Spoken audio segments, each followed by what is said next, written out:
Following the fall of the Soviet Union, Ukraine was left holding an arsenal of approximately 1,700 strategic nuclear warheads, along with a bomber fleet and intercontinental ballistic missiles designed to deliver them. So why doesn't Ukraine still have them? And can Ukraine replace them now? I'm Kyiv Post's Jeremy Dirac, and here are some things you should know about Ukraine and nuclear weapons.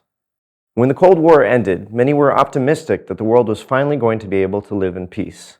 At the time, it was thought fewer nations having nuclear weapons would make the world safer. With that in mind, Ukraine agreed to give up the third largest arsenal of nuclear weapons in the world on December 5, 1994, in exchange for financial assistance and security assurances from the US, the UK, and Russia. While the command and control center for these weapons was located in Russia, Ukraine, where many of the weapons engineers lived, had the technical know-how to make them usable if they had wanted to. The Budapest Memorandum was the vehicle around which Kyiv gave up the bomb, and by which the US, the UK, and Russia promised to respect Ukraine's territorial integrity and sovereignty as long as it agreed to transfer, under pressure from the West and Russia, its nuclear weapons to Russia. However, under the leadership of Russian autocrat Vladimir Putin, who had once been thought to be Western-leaning, Moscow backtracked on the undertakings his predecessors had made and attempted to turn Ukraine into a kind of vassal state, just like it had done with Belarus. But the Ukrainians weren't having it. In 2014, they threw out Putin's man, Viktor Yanukovych, in what's now known as the Revolution of Dignity, forcing him to flee to Russia.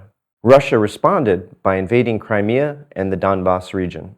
Then, on February 24, 2022, Russia began its full-scale invasion of Ukraine, resulting in untold suffering and the deaths of hundreds of thousands of people, both Ukrainian and Russian.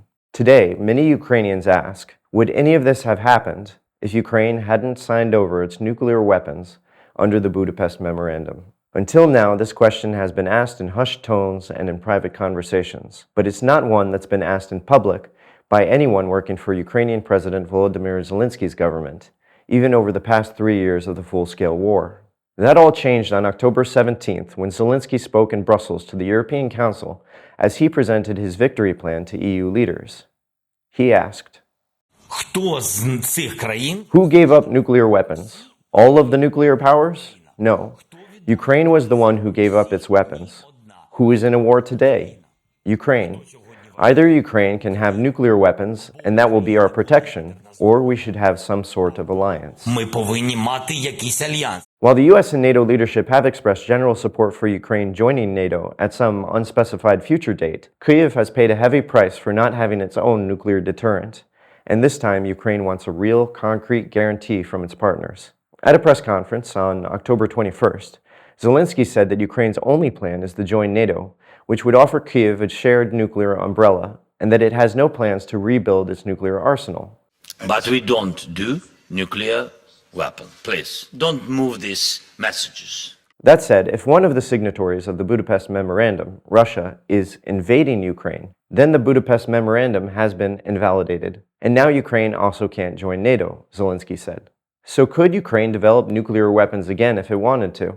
On October 17th, the German tabloid Bild quoted an unnamed Ukrainian official said to be specializing in weapons procurement, saying, "We have the material, we have the knowledge. If the order is given, we will only need a few weeks to have the first bomb." However, shortly after that, presidential advisor Dmytro Litvin dismissed the Bild report, calling it reminiscent of Russian propaganda.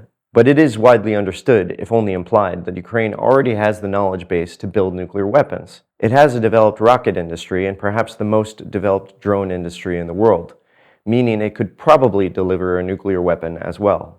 And while there's no evidence of it, plutonium, recovered from the Chernobyl nuclear power plant, were it still in Ukraine, could be used to manufacture nuclear weapons by Ukraine. As reported by Kyiv Post on October 18th, 2 Ukrainian security community sources, contacted separately, said that Ukraine's ability to develop nuclear weapons is widely accepted within their agencies, though they've seen no clear evidence of it happening. The next obvious question is, how possible is it for Ukraine to join NATO? The answer is, it looks like an uphill battle. One problem is that other NATO members, who would unanimously need to agree to Ukraine's joining the alliance, are likely to remain reluctant to bring Ukraine into the alliance while it is still at war. In an interview on October 4th, former NATO Secretary General Jens Stoltenberg suggested that it could be possible for Ukraine to join NATO with only that part of its territory that Kyiv still controls becoming recognized as part of the alliance. The US and Germany have been slow-walking Ukraine's NATO membership. On October 23rd, Politico cited a NATO official saying, "Countries like Belgium, Slovenia, or Spain are hiding behind the US and Germany. They are reluctant."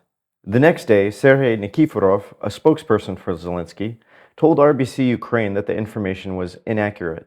These rumors benefit those who seek to create a false impression that Ukraine's membership lacks broad support among NATO members, he said. And then there are those that have maintained warm relations with Russia despite its 2022 Ukraine invasion, NATO members such as Hungary, Slovakia, and Turkey.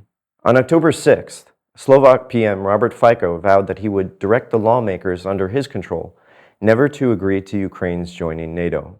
And the temperament of the US, which has been one of Ukraine's biggest advocates, also could change were former President Donald Trump to be elected. Trump has declined to say whether he supports Ukraine. His running mate, J.D. Vance, has proposed appeasing Moscow by formally handing over the territory Russia has captured from Ukraine, while also denying Ukraine the possibility of NATO membership, and with it the hope of enjoying the collective deterrent the alliance would offer against a future Russian invasion. Should Ukraine have the capacity to build nuclear weapons, its decision on whether or not to do so will likely hinge on the support of its partners.